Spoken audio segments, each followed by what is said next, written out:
નમસ્તે મિત્રો. કવિતાની યાત્રામાં આજે એક નવી અને સરસ મજાની બીજી કવિતા. આજે વાત કરવી છે એક સરસ મજાની ગીત રચના વિશે. એનું શીર્ષક છે એકલની પગદંડી. એકલની પગદંડી, આ તો એકલની પગદંડી. પુલ નથી અહીં નથી પાટિયું, ના લાલ કે લીલી ઝંડી. એકલની પગદંડી, આ તો એકલની પગદંડી. ઉપાધ્યાય શ્રી ભુવનચંદ્રજી મહારાજ ચિન્મયની આ રચના છે. એક સાધકની રચના, બીજા સાધક માટે પથ પ્રદર્શિત કરતી રચના. જે આ માર્ગ ઉપર ચાલીને આગળ પહોંચેલ છે એવી એક વ્યક્તિ, એવા કવિ આ માર્ગના પથિકનું માર્ગદર્શન કરતા જાણે કવિતા કહેતા હોય એવું આપણને લાગે. કવિતા મજાની ચીજ છે. જુઓ, કવિતામાં શરૂઆત જ્યાં થાય છે એકલની પગદંડી, આ તો એકલની પગદંડી. કવિ રિપીટ કરે છે એક વાત, આ એકલની પગદંડી છે. આપણને યાદ આવે ટાગોર, તારો કોઈ સાથ સુણીને ના આવે રે તો તું એકલો જાને રે. એકલા ચાલો એકલા ચાલો એકલા ચાલો રે. તો આવું આ યાત્રામાં એકલા ચાલવાનું છે. કવિ પણ બે વખત કહે છે એકલની પગદંડી, આ તો એકલની પગદંડી. પછી વળી પાછા જાણે આપણને આમ ચોકન્ના કરે છે, જાગતા કરે છે કે જોજો ભાઈ, પુલ નથી અહીં નથી પાટિયું, ના લાલ કે લીલી ઝંડી. નહીં તમને ક્યાંય કોઈ રોકે, નહીં તમને ગ્રીન સિગ્નલ મળે, કશું નહીં થાય. એકલા ચાલવાનું છે અને આ પગદંડી ઉપર તમારે તમારી યાત્રામાં આગળ વધવાનું છે. આ એકલની પગદંડી છે. હવે ભાવક બિચારો મૂંઝાય, સાધક પણ મૂંઝાય, અને તેથી કવિતા મૂંઝવણથી શરૂ થાય અને પછી સમાધાનમાં કવિતા આગળ વિસ્તરે. કવિતાની મજા આ છે કે કવિતા ઉદ્ભવે છે પ્રશ્નમાંથી. કવિતા તો શું કરવું, એકલની પગદંડી છે તો શું કરવું, અને તરત જ પછીની પંક્તિઓમાં કવિ એનો રસ્તો બતાવે છે. કવિ આગળની પંક્તિમાં કહે છે કે ચિંતા નથી હા ભાઈ, સુખ છે. પગલા ધૂળમાં પૂર્વ પથિકના, શોધી શોધી જાવું. પગલા ધૂળમાં પૂર્વ પથિકના, શોધી શોધી જાવું. પગલે પગલે પંથ ખુલે છે, નહીં અધીરા થાવું. ચિંતા ન કર, તારા માટે આ માર્ગ ઉપર ચાલી ગયેલા આગળના જે સાધકો છે, આ માર્ગના આગળના જે પથિકો છે, એ તો એકલની પગદંડી ઉપર એકલા ચાલી ગયા, પણ એ લોકોનો એક સૌથી મોટો ઉપકાર જે આપણા બધા ઉપર છે તે એ છે કે ચાલી તો ગયા પણ પોતાના પગલાંની છાપ છોડતા ગયા છે. એટલે એ પગલે પગલે તારે ચાલવાનું છે, પણ પગલે પગલે પંથ ખુલે છે, નહીં અધીરા થાવું. કયા પગલે કેવો વળાંક આવશે તે આગળના પગલે જ ખબર પડશે.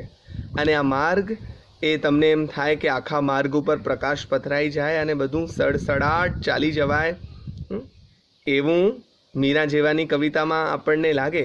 મીરાની એક કવિતા છે ગુરુ પ્રત્યેની, અને મીરા એમાં કહે છે કે ભવ સમુદ્ર સબ સુખ ગયો હૈ, ફિકર નહીં મોહે તરણન કી, મોહે લાગે લગન ગુરુ ચરણન કી. તો ગુરુ કૃપાએ એવું થાય, પણ આ ગુરુ તો કર્મ સત્તાને પ્રાધાન્ય આપનારા ગુરુ છે. તમને આત્મબળ આપીને પોતાના પગ પર ચાલતા કરનારા ગુરુ છે, એક સાચા સાધક ગુરુ છે. એટલે કહે છે પગલે પગલે પંથ ખુલે છે, નહીં અધીરા થાવું. રેત વંટોળે ક્યાંક ઘેરાવું, રેત વંટોળે ક્યાંક ઘેરાવું, ક્યાંક લહેરખી ઠંડી. એકલની પગદંડી, આ તો એકલની પગદંડી. આ યાત્રામાં બંને સંજોગો આવશે. ક્યાંક રેત વંટોળે ઘેરાવાનું આવશે, મુશ્કેલીઓ પારાવાર મુશ્કેલીઓ આવશે, તો ક્યાંક સરસ મજાની ગમી જાય એવી ઠંડી લહેરખી આવશે. અને એમ થશે કે જરા બેસી જઈએ, થોડો વિસામો લઈ લઈએ, થોડો થાક ખાઈ લઈએ. પણ આ બંને સંજોગોમાં ના તો તારે સુખમાં અટકી પડવાનું છે કે ના તો દુઃખમાં ફસકાઈ પડવાનું છે, ફસડાઈ જવાનું છે. તો સુખમાં અટવાઈ જવાનું નથી, દુઃખમાં ફસડાઈ પડવાનું નથી. સાધકે તો ચાલતા રહેવાનું છે, ચાલતા રહેવાનું છે, ચાલતા રહેવાનું છે. સાધુ તો ચલતા ભલા, એવું આપણે ત્યાં કહેવાયું છે. અને અનિયત વાસા શ્રમણાહા, એવું જૈન શાસ્ત્રોમાં પણ કહેવાયું છે કે એ લોકો બેસતા નથી એટલે ક્યાંય ઉપાશ્રયમાં બેસતા નથી, ક્યાંય મંદિર દેરાસરમાં બેસતા નથી, ખાવા પીવા બેસતા નથી, એવું નથી. એ લોકો બેસે તો પણ એમની યાત્રા જે છે એ અવિરત ચાલતી રહે છે, અવિરત આગળ ધપતી રહે. એ સાચી સાધુતા છે.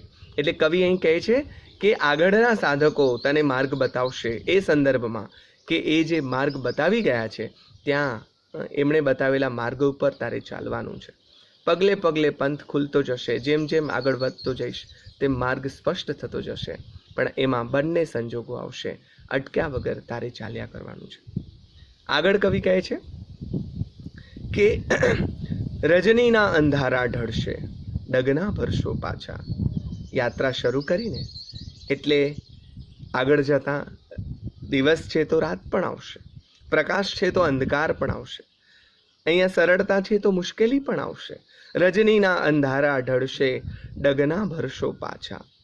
તમને પારાવાર મુશ્કેલીઓ આવે, અંધારું છવાઈ જાય ચોતરફ, એની વચ્ચે પણ કવિ આશ્વસ્ત કરે છે, જુઓ કે શું થશે. એક તરફ આ સ્થિતિ આવશે તો ગભરાવાની જરૂર નથી, કેમ કે સામે ટમટમતા તારલિયા દેશે, અજવાળા કંઈ આછા. કવિ કેવી સરસ રીતે કવિ અહીંયા જે કહેવા માંગે છે તે આ છે કે કુદરતના માર્ગે ચાલતા સાધકને કુદરત એટલા તો સાચવે છે, એને હથેળીમાં જ જાણે કે સાધક આવી જાય છે. અને કુદરત એમ કહે છે કે એક તરફ અમુક દરવાજા બંધ થાય છે તો તરત બીજી તરફ બીજા દરવાજા, કોઈ there is someone who is thinking for you, એ જે who is caring for you, જે તમારી ચિંતા કરી રહ્યું છે, જે તમારી કેર કરી છે, જે તમારી સંભાળ લઈ રહ્યું છે. તો એવું કોઈક તત્વ છે, કુદરત છે જે આપણી સંભાળ લઈ રહી છે. તો એ કુદરતને શરણે જો તમે હો, શરણાગતિ એ સૌથી મોટી વાત છે, પણ એ જો છો તો રજનીના અંધારા તમને ક્યાંય હેરાન પરેશાન નહીં કરે, એની વચ્ચે કાંઈક રસ્તો તો નીકળશે. તમે આંખ બંધ કરીને જુઓ, વિચારો કે તમારા બધાના જીવનમાં અધ્યાત્મની વાતને થોડીવાર આપણે બાજુ પર મૂકીને વિચારીએ તો પણ એક બહુ મોટી મુશ્કેલીમાં આપણે આવી ગયા હોઈએ અને આપણને એમ થાય કે બધા જ દરવાજા બંધ થઈ ગયા છે, એની વચ્ચે ઓચિંતા કિરણની કોઈ દિશા આપણને મળી જાય, ઓચિંતો પ્રકાશ આપણના જીવનમાં કોઈને કોઈ વ્યક્તિના રૂપમાં, કોઈ બીજા કોઈ ફોર્મમાં આપણને આવીને મળે અને આપણને એમ થાય કે જાણે ભગવાન આવીને મળે, તો ટમટમતા કોઈક તો તમારા માટે આવશે, કંઈક વ્યવસ્થા તો થશે, ચિંતા ન કરો. પણ આગળ જે વાત કરી એ વાત બહુ અગત્યની છે. આગળની પંક્તિમાં કવિ કહે છે, રજનીના અંધારા ઢળશે, ડગના ભરશો પાછા, ટમટમતા તારલિયા દેશે, અજવાળા કંઈ આછા. હવે જે છે વાત એ ઝળહળ દીવા ભાડી આગે તજશો ના પગદંડી. ઝળહળ દીવા ભાડી આગે તજશો ના પગદંડી. કવિને અહીં જે અભિપ્રેત અર્થ છે તે એ છે કે આ માર્ગ ઉપર ચાલશો ને એટલે તમે બધા જાણો છો તેમ આ માર્ગ ઉપર લોભામણું પણ કેટલુંક આવશે, એવું કેટલુંક આવશે જે તમને જુદી દિશામાં લઈ જાય, જ્યાં જળહળાટ હશે, એ જ્યાં જળાહળા થતું હશે, ચમકતું હશે, પણ બધું જ ચમકતું સોનું હોય એવું જરૂરી નથી, એવું આપણે સાંભળીએ છીએ. એટલે અધ્યાત્મના માર્ગમાં પણ કેટલીક એવી ગતિવિધિ થશે, એવું કેટલુંક આવશે કે જે તમને જુદા માર્ગે ફંટાવી દે, જે તમને એક અવળા માર્ગે વાળી દે. એ સમયે સાધકે સાવધાન રહેવાનું છે, સાવધ રહેવાનું છે, અને ઝળહળ એવા કોઈ પ્રલોભનમાં સાધકે આવવાનું નથી. એના માટે કવિ સાવધ કહે છે એમને કે ઝળહળ દીવા ભાડી આગે તજશો ના પગદંડી. તમે એવો ઝગમગાટ જોશો કે એની દિશામાં તમે વળી જાઓ, એવું નથી કરવાનું. તમારે આગળ ને આગળ ધપ્યા કરવાનું છે. એક અર્થ આપણે એવો પણ કરી શકીએ કે ભાવકને પોતાનું ડેસ્ટિનેશન બહુ જ દૂર લાગે, એને એમ થાય કે ઓહો, આ ઝળહળ દીવાને આપણે અહીંયા પ્રાપ્તિના સંદર્ભમાં વિચારીએ, પરમના સંદર્ભમાં વિચારીએ તો એને એમ થાય કે ઓહો, મારે જ્યાં પહોંચવું છે એ તો કેટલું બધું દૂર છે, તો હવે ત્યાં પહોંચી નહીં શકાય, બહુ થાકી જવાયું છે, અથવા મારું ગજું નહીં, એમ કરીને એ છોડી દે. તો એને પણ ભાવક અહીંયા કવિ જે છે સર્જક એ કહે છે કે ના ભાઈ, તજશો ના પગદંડી, એકલની પગદંડી, આ તો એકલની પગદંડી. છેલ્લી પંક્તિઓ બહુ મજાની. આપણે કોઈ પણ પ્રવાસ કરીએ તો એમાં કેટલું બધું સાથે લઈએ છીએ. નાનકડો અહીંથી બીજે કશે જવું હોય, હિમાલય કેમ જવું હોય, તો તો આપણે કેટલું બધું સાથે લઈએ છીએ. તો અનંતની યાત્રામાં આ એક દીર્ઘ યાત્રા છે, અનંત યાત્રા છે. તો એ અધ્યાત્મની યાત્રામાં કયો સરસામાન તમારે સાથે રાખવું પડશે? કવિ લિસ્ટ આઉટ કરે છે, તમને કહે છે કે તમને શું શું જોઈશે. તો એ તમને યાદ કરાવીને જાણે લખાવે છે કે દંડ ધૈર્યનો હાથે ધરજો. ધીરજ એ સૌથી પહેલી શરત છે અધ્યાત્મના માર્ગે ચાલવા માટે. કવિ આનંદગંજી મહારાજને યાદ કરીએ તો આપણને યાદ આવે કે એમણે અધ્યાત્મ માટે પહેલી શરત સેવન કારણ પ્રથમ ભૂમિકારે અભય અદ્વેષ અખેદ એમ કહ્યું છે. તો અખેદનો અર્થ અહીંયા વણ થા ક્યા ચરણો મારા નિત તારી સમીપે ધાજો એ અર્થમાં છે કે થાકી નથી પડવાનું, એણે ચાલવાનું છે, એણે ધીરજ ધરવાની છે. ધીરજ એ બહુ મોટો ગુણ છે. આપણે યાદ આવે છે એ રામની રાહ જોઈને બેઠેલી શબરી સાવ નાની હતી ત્યારથી એને એના ગુરુએ કહ્યું કે તારા માટે ભગવાન શ્રી રામ સ્વયં આવશે.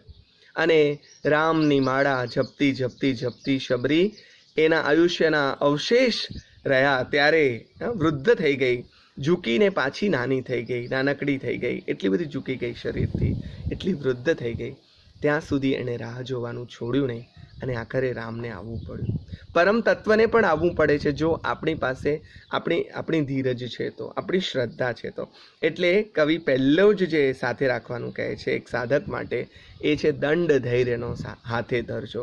હાથમાં ધીરજનો દંડ હોય અને શ્રદ્ધા ભાથું લેજો. શ્રદ્ધા ભાથું તમારે સાથે લેવું છે. એ ભાથું કયું છે? શ્રદ્ધાનું ભાથું. શ્રદ્ધા શું કરશે? જ્યારે આપણે આ માર્ગમાં ચાલતા ચાલતા ક્યાંક અટવાઈશું, ક્યાંક ફસડાઈશું, ત્યારે શ્રદ્ધા આપણને તાકાત આપશે, આપણને બળ આપશે, આપણને એક ધક્કો આપશે કે ના તારે ચાલવાનું છે આગળ.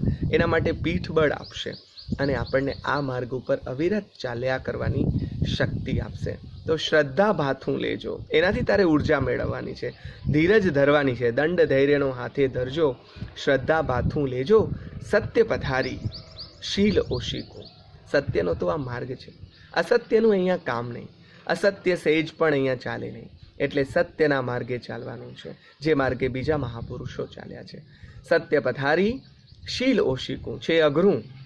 સત્યના માર્ગે ચાલવું અઘરું છે, પણ તારે ચાલવાનું છે, કારણ કે એના સિવાય આ જગ્યાએ પહોંચી નહીં શકાય. અને એના માટે શીલનું પાલન આપણે બધાએ કરવાનું છે સાધક તરીકે. તો શીલવંત સાધુને વારે વારે નમીએ પાનબાઈ. ગંગા સતી પણ કહે છે જેના બદલે નહીં વ્રત માન રે. તો શીલની મહત્તા તો દરેક ધર્મ, દરેક પંથ સંપ્રદાય બધાએ કરી છે. ચારિત્ર્ય જેને આપણે કહીએ છીએ, કેરેક્ટરની શુદ્ધિ જેને આપણે કહીએ છીએ, તો એ જો હશે તો આ માર્ગમાં આગળ લપસી ગયા, વાતે વાતે તમે ફસકી ગયા તો એવું નહીં ચાલે. પ્રલોભનો તો આવ્યા કરશે, પણ તમારું ચારિત્ર્ય શુદ્ધ હશે તો તમે આ માર્ગ પર અવિરત ચાલી શકશો. તો સત્ય પથારી શીલ ઓશિકું, જ્ઞાનના પાણી પીજો. સાધક માટે જ્ઞાન અનિવાર્ય છે એવું નથી, પણ આપણે વિવેકાનંદ યાદ આવે. રામકૃષ્ણ અઢી ચોપડી ભણેલા હતા, તો એમની પાસે બીજું કોઈ જેને આપણે વિદ્યા કહીએ છીએ એવી કોઈ વિદ્યા નહોતી, અભ્યાસ નહોતો, પણ એમની પાસે આત્મજ્ઞાન હતું. પણ બીજું કોઈ બાહ્ય જ્ઞાન મેળવવા એ ક્યાંય ગયા નહોતા. પણ સામે પક્ષે જુઓ વિવેકાનંદ, એમનામાં વિદ્યા પણ છે અને ભીતરી જ્ઞાન, બેયનો સમન્વય થયો છે. તો એ ક્યાં પહોંચ્યા છે? જગતને કેટલું બધું આપ્યું છે. તો જ્ઞાન જ્યાંથી મળે ત્યાંથી લેવું. સાધકને જ્યાંથી જે સારું મળે તે લઈ અને આત્મસાત કરતા જવું અને આ માર્ગમાં આગળ ચાલતા જવું, ચાલતા જવું, ચાલતા જવું. ચાલીને પહોંચવું ક્યાં? 10 દિશામાં ખૂબ રખડ્યા. કવિ એમ કહે છે કે હવે ભાઈ તારી ભીતર જો. કવિએ છેલ્લી પંક્તિ એમ કહે છે, દિશા 11મી જ્યાંથી ઉગડે એવી ભીતરની પગદંડી. આ પગદંડી તને ક્યાં લઈ જશે? તારી અંદર. સાત સમંદર ઉછળે જાણે મારી અંદર. એવી એક કવિતા છે કવિ આનંદની, આપણા બહુ મજાના કવિ. અને 7 સમંદર ઉછળે છે મારી અંદર, બધું જ જે છે એ બધું મારી અંદર છે. તો એની શોધ. બહુ 10 દિશામાં રખડ્યા. હવે બહિર્મુખ થવાને બદલે, બહાર જોવાને બદલે જરાક અંદર ડોક્યું કરીએ, માયલાની તપાસ કરીએ. ભીતર જે બેઠો છે એ પરમ ચેતનાનો આપણે સ્પર્શ કરીએ. અંદર જે ચેતના ધબકી રહી છે એને મહેસૂસ કરીએ. એને પ્રાપ્ત કરવા માટે આપણે પણ બ્રહ્મ છીએ. પરબ્રહ્મ જો બ્રહ્મ હોય તો આપણે પણ બ્રહ્મ છે, આપણે આપણા બ્રહ્મત્વને સિદ્ધ કરવાનું છે. એટલે એ માટે આ યાત્રામાં આ અંદરની દિશામાં વળવું પડશે. પણ ફરી પાછા વળી કવિ કહે તો એ જ છે, એકલની પગદંડી, આ તો એકલની પગદંડી. એ વાત સતત યાદ રાખવાની છે કે એકલા ચાલવાનું છે. ગુરુ પણ તમને સાથ આપશે, માર્ગદર્શન કરશે, પથ પ્રદર્શિત કરશે, બધું કરશે, પણ આખરે ચાલવાનું તો આપણે પોતાએ જ છે. એટલે આ કવિતા આખી જે છે એ આ એક જૈન સાધક કવિની કવિતા છે. અહીંયા કૃપાની વાત ક્યાંય તમને દેખાશે નહીં, અહીંયા તો કર્મની વાત છે. You have to do, you have to go by your own. તમારે તમારી જાતે, તમારી રીતે આગળ વધવાનું છે. હા, એમાં ગુરુ પારતંત્રની વાત આવે છે એટલા માટે કે અભિમાન ના આવી જાય, પણ આખરે કરવાનું જે છે એ આપણે જ કરવાનું છે. આ કવિતા જીવનમાં ક્યાંક હતાશ નિરાશ થઈને બેસતા લોકો માટે પણ બળ આપે કે તારે હિંમત જટાવીને તારે જ આગળ વધવાનું છે. બીજું કોઈ આવીને તારું કલ્યાણ નહીં કરી જાય, તારે જ તારું કલ્યાણ કરવાનું છે. આવો એકલની પગદંડી ઉપર ચાલી અને નિજ કલ્યાણની આ યાત્રામાં આગળ વધીએ. સૌનું કલ્યાણ થાય, સૌનું ભલું થાય, સૌનું મંગળ થાય. ફરી પાછા ઉપાધ્યાય ભુવનચંદ્રજી મહારાજની આ રચના, ફરી નવી કોઈ રચના સાથે આપણે મળીશું. ત્યાં સુધી સૌને નમસ્કાર, પ્રણામ.